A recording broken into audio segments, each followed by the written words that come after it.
Good afternoon, this is Dr. K, and I would like to talk to you about Week 5, Develop Structure. This is a worksheet assignment, but it will definitely help you revise your research question, organize your research, and then identify and synthesize relevant themes.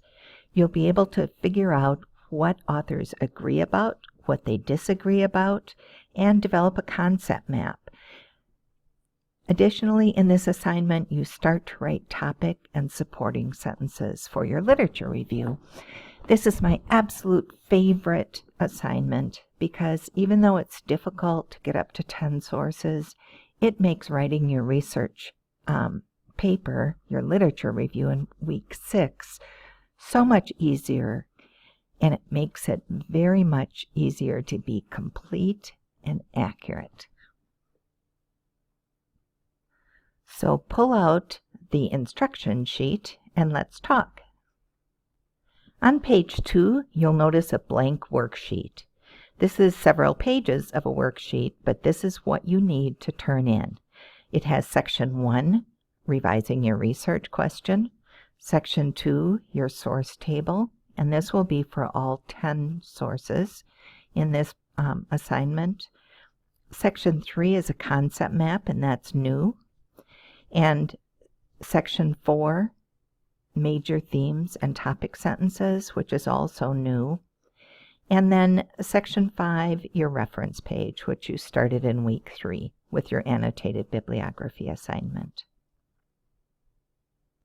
Page 5 has the same information, but it goes through it in great depth so that you have an idea of what it is that you need to type into each box and how that information will be used in future weeks.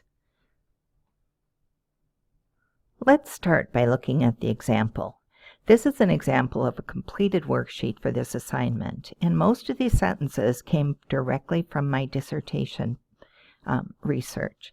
So my question in this particular literature review is, what are the trends in project management education? And I had an earlier question, what type of education prepares adult learners to be effective project managers? But I wasn't really getting a complete answer to that, so I changed my research question. Next, I needed my source table. So I went over to the week 3 annotated bibliography assignment down in the appendix, and I pulled my table over. As it turned out, my table was a little bit messy. It looked like some of it is double-spaced, some of it is single-spaced. So after I copy it over, I think I'm going to fix it a little bit. We all want our source tables and any other appendix to be as consistent in terms of font and formatting as we can get them to be, and I can see that mine isn't. So what I'm going to do is go up and select that entire table using that little handle that shows up there, and then I'm going to see if it's all the same font and format by looking at the font thing. It isn't, so I'm going to go back and see what font I probably should have been using. It looks to me like that was Calibri Body 10. So I'm going to go back and select the entire table, and I'm going to go to Calibri 10. And oh good, it went through and it pretty much made everything Calibri 10 in my entire table. But I have a problem here still because some of this is double-spaced and most of it's single-spaced, and I would like it to be all single-spaced. So I'm going to go out to section 2, once again select the entire table. I'll go up here where it says paragraph and find this little paragraph settings box. Open that up, and it shows that I've got everything at 0 point, and that's particular for my spacing before and after, but my line spacing is inconsistent. So I'm just going to select single and click OK, and now everything in my table is the same font, everything is single spaced, And so I have a nice table, and that's important. So it looks like I only have 4 of these, so I'm going to need to add some more. The next part of the section involves getting that source table over here into my workshop now that I fixed it up a little. So here's what I think I'll do. I'm going to just go over to my other paper where I have my source table, and I'm going to just select the table, copy it. I use Control-C because that's what I do. Go back over here to my place and paste it in. Now I can see that there's a little bit of a difference between what I pasted in and what the examples are. For example, that source 1, 2, 3, 4, 5 column is gone. So I think I'll probably put my cursor in here and delete cells and then choose delete entire column and get rid of that. Just because a source table looks better if the first column is the author's name. And I just want to make sure while I'm at it that my authors are in alphabetical order. So once again, I'm going to grab that little handle. I'm going to go up here to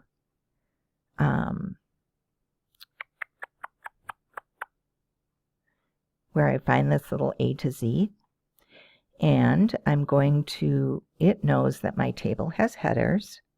And so I'm going to go to, in-text citation. That's the one I want. And click OK. And that makes sure that every row is alphabetized by the author's last name. Now I need 10 sources and I only have 4, so I'm going to add to the bottom of the table.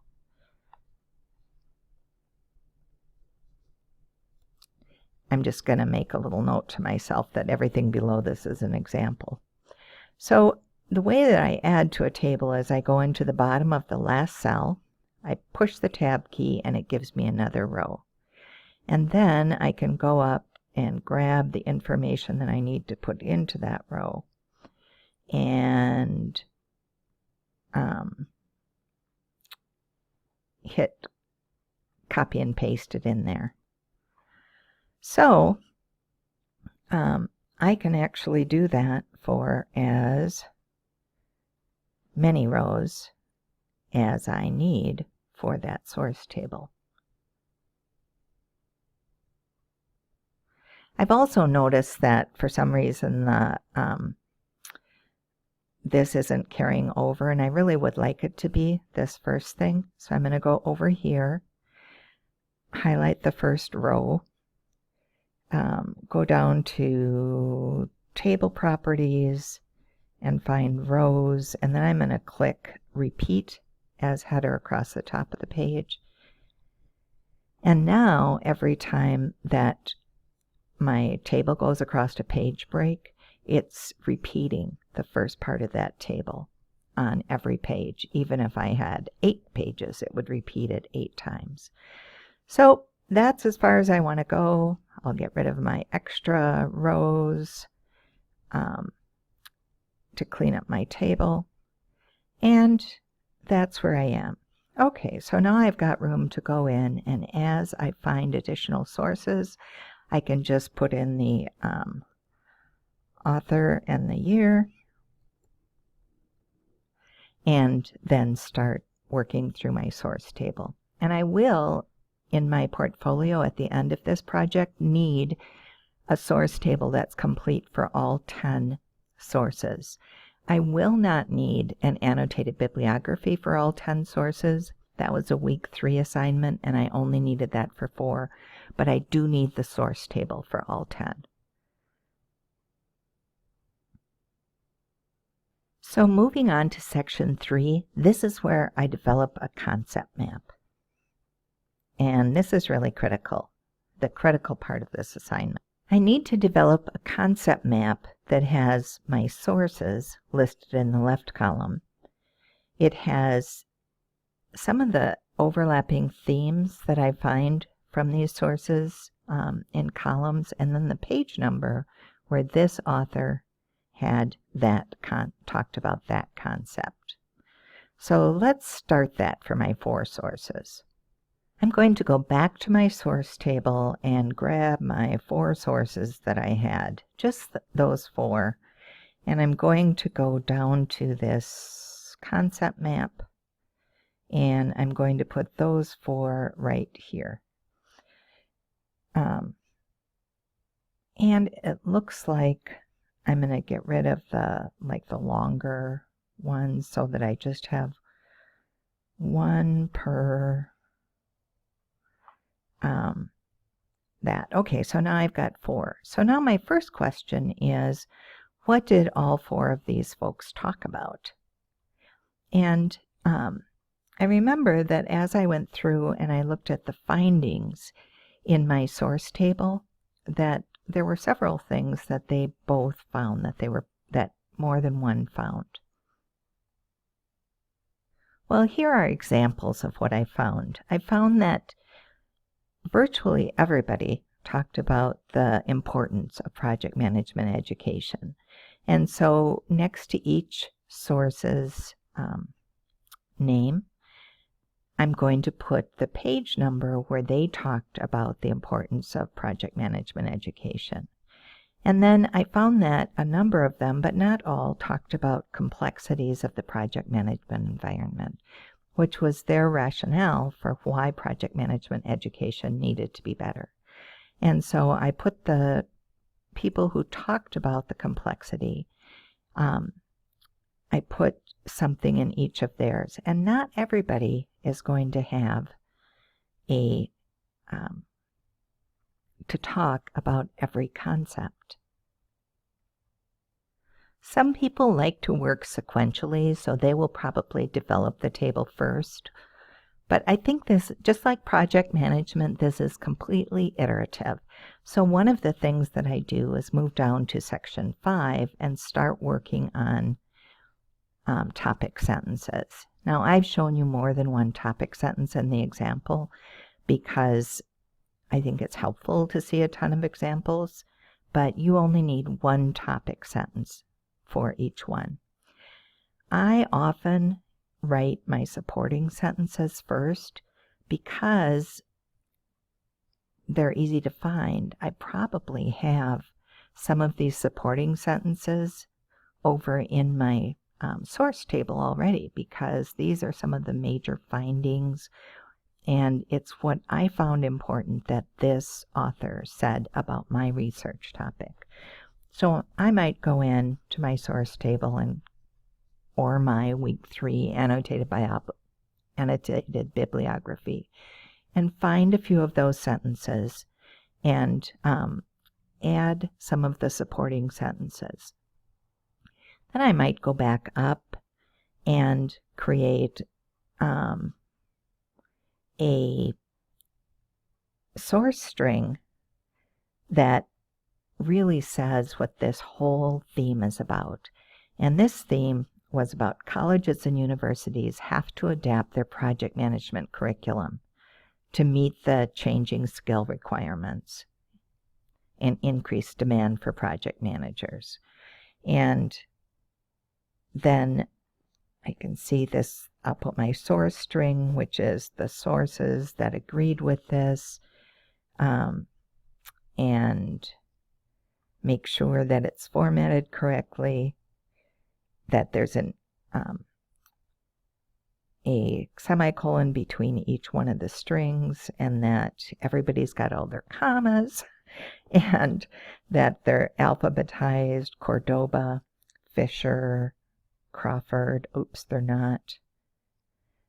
Looks to me like this one